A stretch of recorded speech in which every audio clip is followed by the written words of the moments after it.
Essa é a videoaula número 10 do curso Java do Zero ao Júnior. Nessa aula eu vou continuar o conteúdo de controle de fluxos apresentando o for. Se esse conteúdo te interessa, curte, compartilhe e comenta aí embaixo para ajudar o trabalho do canal e vem comigo.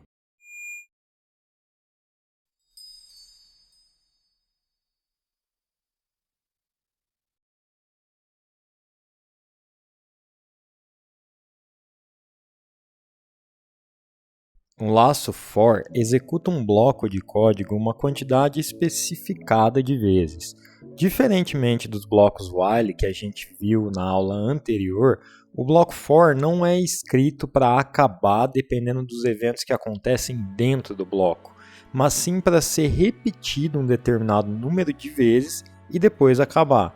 Por ser mais específico, o bloco for tem uma sintaxe um pouco mais complicada que o bloco while. Para eu escrever um bloco for, eu vou precisar fazer o seguinte: eu vou escrever a palavra for, abrir e fechar parênteses, abrir e fechar chave, como eu faço em todos os outros tipos de bloco que a gente já aprendeu até agora. Mas agora, aqui dentro do parênteses, você vai precisar ter 3 informações e não uma só. Você lembra que o bloco while era uma só, né? A gente escrevia while, alguma condição for verdade, e gerava o bloco aqui. Enquanto essa condição fosse verdadeira, ou seja, não acontecesse nada aqui dentro que fizesse essa condição não ser mais verdadeira, o bloco rodava. No bloco for, a gente vai precisar de 3 informações. A primeira é a inicialização de um contador. Aí eu vou colocar um ponto e vírgula aqui, e a minha segunda informação vai ser a condição de permanência baseada no contador. E aí eu vou digitar mais um ponto e vírgula aqui e colocar uma terceira informação, que é o incremento do contador. Para que a gente possa enxergar isso um pouco melhor, eu vou quebrar as linhas aqui e mostrar para vocês um por um como que eu gero essa informação aqui para o bloco for.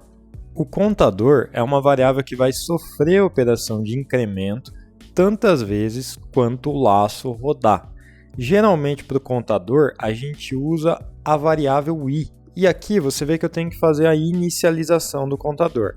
Lembra como eu falei que a gente faz inicialização de uma variável? Você tem que digitar o tipo da variável, no caso eu quero que seja uma variável do tipo int, inteiro. Em seguida eu dou um nome para essa variável, e como eu falei, geralmente o nome que é dado para o contador é i. E aqui eu atribuo um valor para ela, que no caso pode ser qualquer valor que eu quiser, eu só tenho que atribuir um valor. Então eu vou colocar que ele é igual a 3, por exemplo. Aqui eu tenho que especificar uma condição de permanência no contador. E vamos supor que eu quero que esse contador rode 20 vezes. Então a minha condição de permanência vai ser i menor que 23, e junto disso eu vou colocar um incremento de i igual a i mais 1.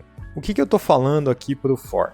Eu estou falando para ele. Agora eu vou colocar tudo em uma linha aqui para você ver com mais clareza, e geralmente é assim que você vai ver um for declarado. Eu estou falando para ele que o contador inicia em 3, ele deve rodar o laço for enquanto i for menor que 23, e no final de cada interação desse loop aqui, eu quero somar 1 no valor do contador. Para a gente ver se isso aqui está funcionando mesmo, vamos fazer o seguinte: declarar uma variável aqui de tipo inteiro chamada vezes que o laço rodou, ou melhor, vezes que o for rodou. Vamos colocar que ela começa como 0. Toda vez que o laço roda, eu vou pegar esse vezes que o for rodou e vou incrementar 1 no valor dela. E aqui no final eu vou dar um sysout, o for rodou vezes que o for rodou vezes. E além disso, para você ver o efeito do contador aumentando, eu vou dar um sysout no i aqui dentro desse loop. Fazer melhor aqui, deixa eu colocar nesse sysout o valor de i nessa passagem pelo for era de, e aqui eu vou colocar i. Agora sim, vamos rodar para ver.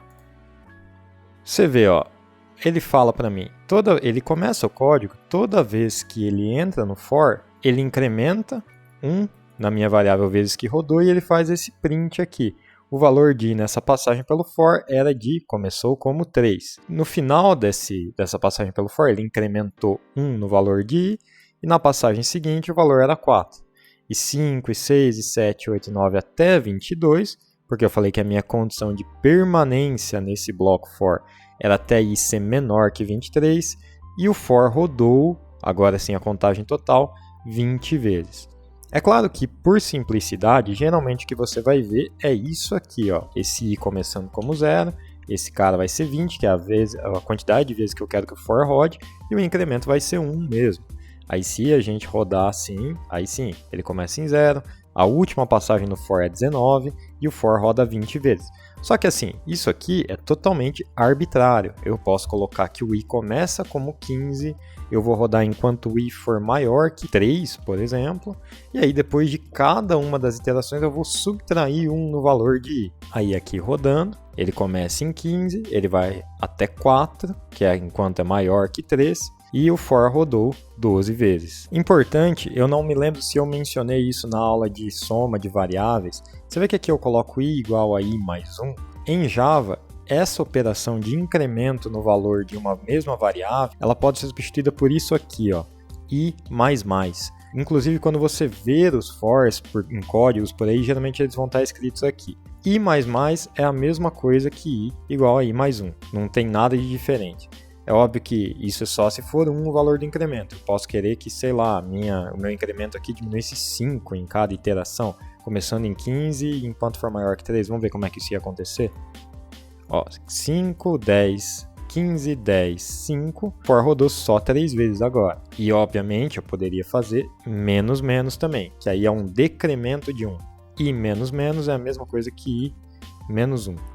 Então, aqui poderia ser i menos menos, e agora ia voltar a rodar 12 vezes. Se a gente quiser ver isso funcionando do ponto de vista de alguma aplicação prática, eu teria que fazer alguma coisa meio que assim, ó. Vamos fazer um sysout e perguntar quantas vezes você quer que eu te dê parabéns. E aí eu pergunto aqui para o cliente, eu peço para ele um scanner, sc igual a new scanner, system.in, aqui eu pego um sc, alguma variável, né? Int vezes é igual a sc.nextInt. Pego aqui do usuário quantas vezes ele quer receber parabéns, e aí for i igual a 0, i menor que vezes i mais mais, sysout parabéns, e roda aqui. Aqui faltou eu declarar int i, né? Para ver isso funcionando. Quantas vezes você quer que eu te dê parabéns? Eu quero que você me dê parabéns 1.500 vezes. Ele escreveu aqui 1.500 vezes parabéns. Óbvio que eu não vou contar. E poderia fazer isso aqui, ó, colocar da seguinte maneira: i mais, tem desse jeito. Agora vai dar para ver. Eu quero 1.680 vezes. Aí, agora sim, ó, ele me deu parabéns 1.680 vezes. Quando a gente vê uma aplicação prática mesmo do for, eu preciso passar com vocês pela noção de ArrayList, de listas em Java, porque o for é muito utilizado para percorrer listas, justamente porque aí a gente lida com situações em que nós não sabemos o tamanho da lista, e precisamos passar por ela tantas vezes quanto é o tamanho dela. Então, por hora, isso aqui é tudo que você precisa saber sobre for. Eu te espero na próxima aula. Na próxima aula eu vou tratar de um assunto muito importante, que é o escopo de variáveis, para a gente fechar aqui toda essa parte de estrutura de fluxos e começar a entrar em algumas noções mais interessantes de Java. Valeu!